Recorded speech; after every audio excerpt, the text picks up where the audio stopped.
Halo semuanya, perkenalkan nama aku Novi Renzani dengan NIM C1401241067 dari kelompok 4 dan juga paralel 1. Pada video kali ini, aku akan menjelaskan tentang video praktikum fisiologi reproduksi organisme akuatik.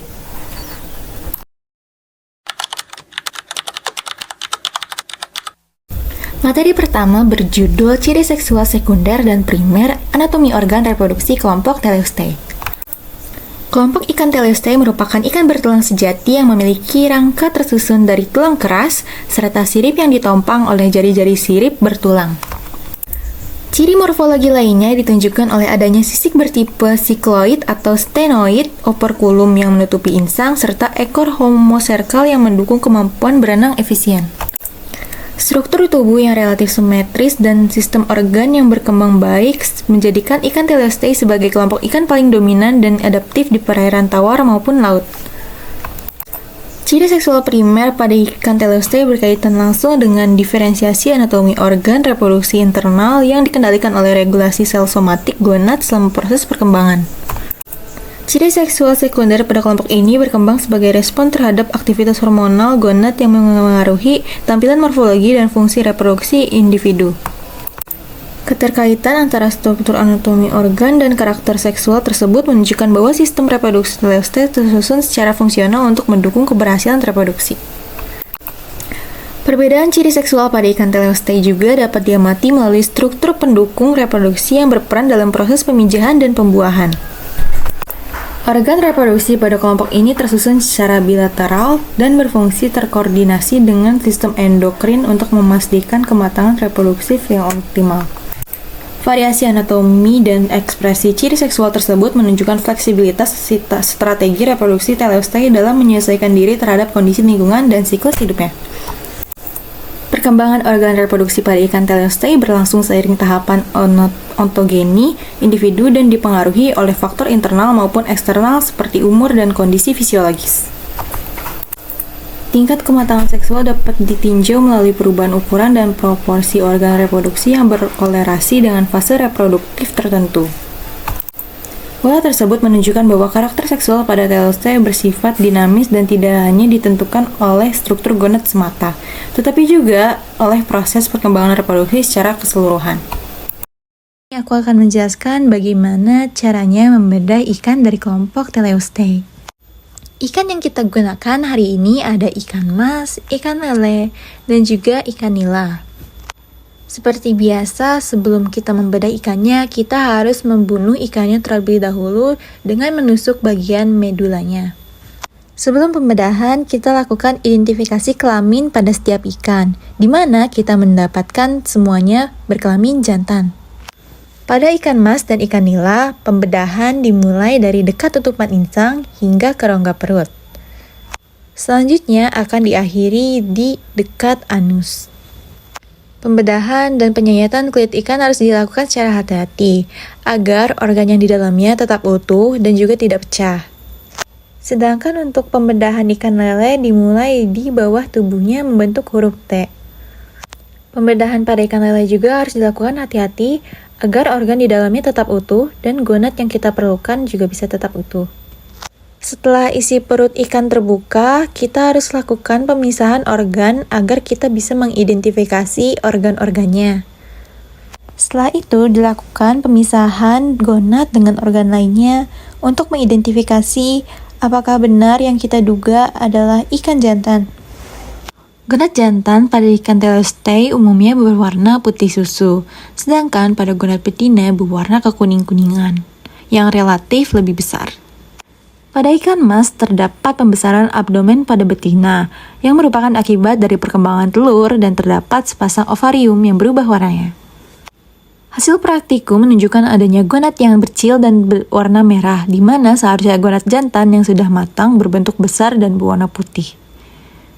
Fungsi testis pada lele adalah untuk menghasilkan spermatozoa dan menunjukkan pembesaran selama fase reproduksi aktif. Hasil praktikum juga menunjukkan bahwa ukuran tubuh nila pada betina berukuran lebih besar daripada jantan karena kemampuan reproduksi betina berhubungan erat dengan ukuran tubuh, di mana individu dengan panjang dan bobot lebih besar cenderung menghasilkan jumlah telur yang lebih tinggi.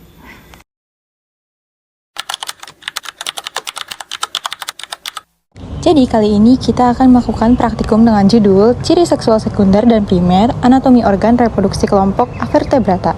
Komoditas yang kami gunakan ada 3, yaitu kepiting, udang, dan juga lobster. Pada praktikum kali ini, kami tidak akan membedah hewan-hewan tersebut, tetapi kami hanya akan mengamati ciri seksual dan juga ciri sekunder dari hewan-hewan tersebut. Avertebrata air itu adalah kelompok organisme dengan tingkat keanekaragaman yang sangat tinggi serta menempati berbagai tipe habitat perairan, mulai dari sungai, danau, hingga ekosistem laut, sehingga keberadaannya tersebar luas di berbagai kondisi lingkungan akuatik. Kelompok ini berperan penting dalam menjaga fungsi ekosistem melalui proses dekomposisi, siklus nutrien, serta sebagai komponen utama dalam jaring-jaring makanan akuatik yang menopang keseimbangan perairan. Meskipun memiliki kontribusi ekologis yang besar, Avertebrata air seringkali kurang mendapat perhatian dalam upaya konservasi dibandingkan vertebrata, sehingga banyak spesiesnya belum terdokumentasi dengan baik secara ilmiah. Tantangan dalam konservasi Avertebrata air meliputi keterbatasan data taksonomi, kurangnya pemahaman terhadap distribusi spesies, serta tekanan lingkungan seperti degradasi habitat dan perubahan iklim yang semakin meningkat. Sistem reproduksi Avertebrata air tidak hanya terbatas pada pola pelepasan telur, tetapi juga mencakup strategi matrotrofi, yaitu pemberian nutrisi tambahan dari induk kepada embrio setelah fertilisasi sebagai bentuk investasi reproduktif. Tingkat matrotrofi bervariasi, mulai dari suplementasi sederhana hingga bentuk transfer nutrien yang kompleks melalui jaringan khusus yang berfungsi mirip plasenta dengan kemampuan fisiologis yang beragam. Struktur tersebut memungkinkan pertukaran zat antara induk dan embrio secara lebih efisien sehingga mendukung perkembangan optimal dan meningkatkan peluang kelangsungan hidup larva. Hasil mekanisme ini menunjukkan bahwa evolusi reproduksi pada Avertebrata air bersifat konvergen serta adaptif yang berkembang berulang kali pada bagian filum sebagai respon terhadap tekanan ekologis. Hasil praktikum menunjukkan adanya testis pada lobster jantan yang berfungsi dalam pembentukan dan pematangan spermatofor, dengan struktur jaringan yang didominasi oleh tahapan perkembangan sel sperma seperti spermatogonia hingga spermatozoa. Perbedaan struktur dan dinamika perkembangan sel sperma dan sel telur pada betina menunjukkan adanya dimorfisme reproduktif yang kuat antara jantan dan betina dalam siklus reproduksi. Hasil praktikum juga menunjukkan udang jantan memiliki ukuran tubuh lebih besar dibandingkan dengan betina pada umur yang sama. Sedangkan betina bertubuh lebih gemuk dengan bagian perut dan pleuron lebih lebar. Pembentukan karakter kelamin jantan dikendalikan oleh kelenjar androgenik yang menghasilkan hormon pengatur perkembangan ciri kelamin primer dan sekunder. Hasil praktikum juga menunjukkan bahwa kepiting memiliki bentuk abdomen yang lebih sempit dan meruncing, sedangkan betina mempunyai abdomen lebih lebar sebagai adaptasi untuk membawa telur. Selain itu, capit jantan cenderung lebih besar dan kokoh dibandingkan betina, yang berkaitan dengan perilaku kompetisi dan perkawinan. Perbedaan tersebut mencerminkan dimorfisme seksual yang jelas antara kedua jenis kelamin, baik dari sisi morfologi maupun fungsi reproduktifnya. Testis jantan berkembang dengan peningkatan aktivitas spermatogenesis yang menghasilkan sel-sel sperma matang di dalam lobus testis. Kematangan gonad yang optimal memungkinkan terjadinya perkawinan dan pemijahan sebagai bagian dari siklus reproduksi spesies ini.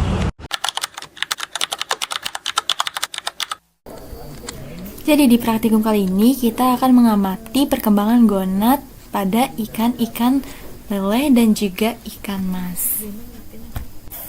Praktikum kali ini berjudul perkembangan gonad dan gambaran histologis atau selular organ reproduksi ikan.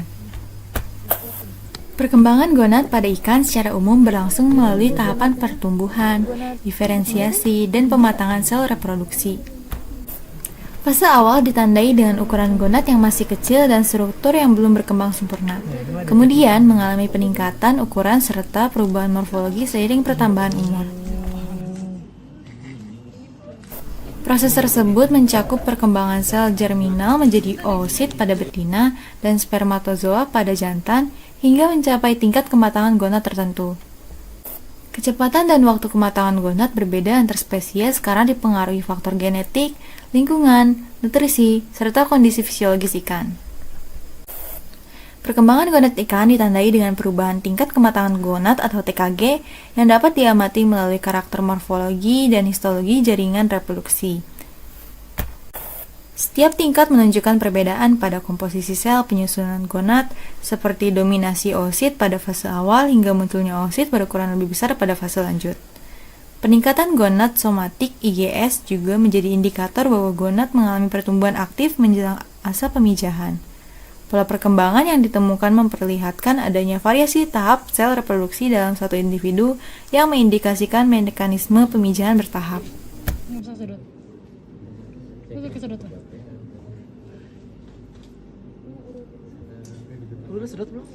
Jadi, kami hanya akan mengamati gonad yang sudah dibedah dan juga mengkanulasi ikan pada betina lele.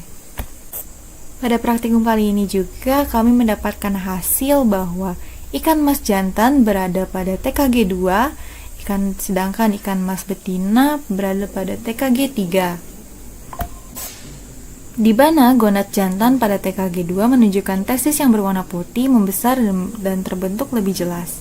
Sedangkan gonad betina pada TKG 3 menunjukkan adanya ovarium yang menonjol dan lebih kencang, serta menutupi rongga perut ikan mas betina tersebut.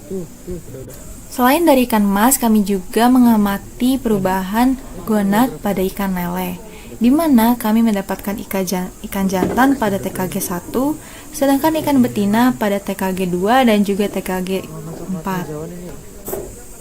Di mana lele jantan pada TKG 1 gonadnya masih berbentuk benang putih tipis dan tidak terlihat. Sedangkan TKG 2 pada betina menunjukkan adanya ovarium dan folikel yang berkembang. Sedangkan pada TKG 4 pada betina juga menunjukkan ovarium dan folikel yang sudah sangat besar dan bulat dengan isinya yang berisi telur. Hasil kanulasi pada lele betina juga didapatkan dengan telur yang sudah terbentuk berwarna coklat kehijauan, menunjukkan adanya kesiapan pematangan telur. Kita sedang kanulasi pada ikan lele betina yang kita analisis. Di hasilnya tuh sel telurnya tuh berada di TKG 4, yaitu telurnya tuh warnanya hijau coklatan, coklat kehijauan. Oke. Kenal yang ini ada tingkat TKG kedua betina, dan ini tingkat gonad keempat pada betina juga, dan ini tingkat gonad 1 pada jantan. Jadi di sini cuma ada benang doang lurus ya. Nah, ini cuma satu. Ini dia udah membesar. Udah ada telurnya juga. Kalau ini dia masih kecil nih. Ikan mas. Ini itu ada ikan jantan, ini ada ikan betina. Nah, ikan betina ini berada di TKG antara 3 sama 4. Cuman untuk mengetahui dia 3 atau 4-nya harus dibutuhkan pengamatan mikroskop lebih lanjut lagi. Terus ini ada yang jantan. Ini berarti yang putih ini nih. Jadi kisaran ada di TKG kedua. Pokoknya ini nih, kalau yang betina ini. Dengan hasil yang didapatkan menunjukkan bahwa gonad ikan mas pada TKG 2, gonad jantan masih relatif kecil dengan sel germinal yang belum berkembang sempurna. TKG 3 pada mas betina mulai terlihat pembesaran gonad serta perkembangan oosit yang lebih jelas pada betina, dan terlihat dari ukuran yang sudah lebih besar menutupi rongga perutnya. Anatomi organ reproduksi ikan mas ditunjukkan melalui variasi berat dan perkembangan gonad selama musim pemijahan, yang mencapai puncaknya ketika nilai GSI meningkat pada periode reproduksi aktif. Tingkat kematangan gonad atau TKG pada ikan mas menunjukkan tahapan perkembangan reproduksi yang dapat diamati melalui perubahan ukuran, warna, dan tekstur gonad. Hasil praktikum juga menunjukkan adanya TKG 2 dan 4 pada betina dan TKG 1 pada jantan untuk ikan lele. Tingkat kematangan gonad 1 pada Clarias atau lele menunjukkan kondisi gonad jantan yang masih kecil dan belum mengalami perkembangan sel kelamin secara nyata, sehingga aktivitas reproduksi belum berlangsung aktif. Terlihat juga bentuknya masih kecil dan tipis. Tahap TKG 2, ukuran gonad mulai bertambah dan secara mikroskopis terlihat proses perkembangan oosit pada betina ditunjukkan dengan bentuk ovarium dan folikel yang sudah mengembang. TKG 3 mulai terlihat pembesaran gonad serta perkembangan oosit yang lebih jelas pada betina ikan lele. Aktivitas reproduksi lele jantan ditunjukkan oleh proses spermatogenesis di dalam tubulus seminiferus yang intensitasnya meningkat ketika memasuki fase kematangan seksual. Hasil praktikum menunjukkan adanya TKG yang berbeda pada setiap individu ikan, baik itu mas maupun lele. Selain dari gonad, diamati juga sel telur lele betina dengan menggunakan kateter. Praktikum ini juga membantu dalam mengetahui tingkat kematangan gonad antar spesies ikan, serta membantu memahami perbedaan tingkat kematangan gonad antar individu. Jadi di praktikum kali ini kita akan melakukan GSI, HSI, dan juga USG. Untuk prosedurnya pertama kita akan memasang alat pembaca USG yaitu linear dan curve lalu dikunci. Selanjutnya menghubungkan listrik utama ke alat USG. Alat USG dinyalakan dengan menekan tombol on atau off, lalu alat disetting terlebih dahulu untuk menentukan hewan apa yang akan digunakan pada pembacaan USG. Pada kali ini, kita akan menggunakan ikan lele. Alat pembaca yang digunakan di praktikum ini adalah linear. Sebelum dilakukan pembacaan dengan alat USG, ikan dibersihkan terlebih dahulu, lalu diberi gel khusus agar dapat terbaca oleh alat. Pembacaan dilakukan dengan metode transversal, yaitu ke kiri dan ke kanan, dan longitudinal, dari atas dan ke bawah. Organ ikan yang diamati saat melakukan pengamatan adalah gonad ikan. Lalu selanjutnya kita akan melakukan penimbangan bobot tubuh ikan. Penimbangan dilakukan menggunakan timbangan digital yang telah disediakan. Penimbangan juga dilakukan setelah pengukuran panjang total pada ikan. Setelah dilakukan, angka akan dicatat untuk perhitungan JSI dan juga ASI. Selanjutnya yang akan kita lakukan ialah diseksi ikan. Diseksi dilakukan dengan menggunakan pembedahan pada ikan yang telah ditimbang. Pembedahan pada ikan lele kali ini tidak dilakukan dengan membentuk garis huruf T, tetapi dilakukan secara lurus dari bagian perut ikan. Pembedahan diawali dari bagian perut ikan dekat kepala dengan pisau bedah. Penggunaan pisau bedah hanya untuk membuat luka kecil dan dilanjutkan dengan menggunakan gunting sampai sebelum lubang originatal.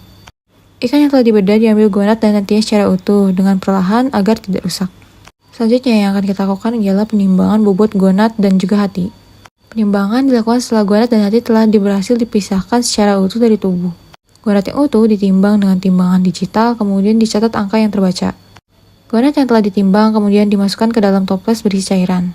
Hati yang sudah berhasil dipisahkan juga ditimbang dan dicatat angka yang terbaca. Penimbangan bobot gonad dan hati ikan dilakukan untuk mengetahui GSI dan HSI pada ikan.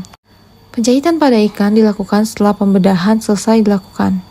Penjahitan harus dilakukan secara perlahan pada ikan dan juga secara aseptif menggunakan benang dan jarum khusus.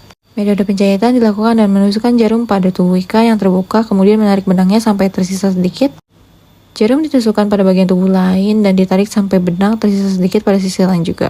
Menggunakan piset jarum digulung, kemudian ditarik benang yang tersisa sedikit tadi, lalu benang dikencangkan. Selanjutnya, semua data akan disimpan dan akan dihitung GSI dan juga HSI-nya.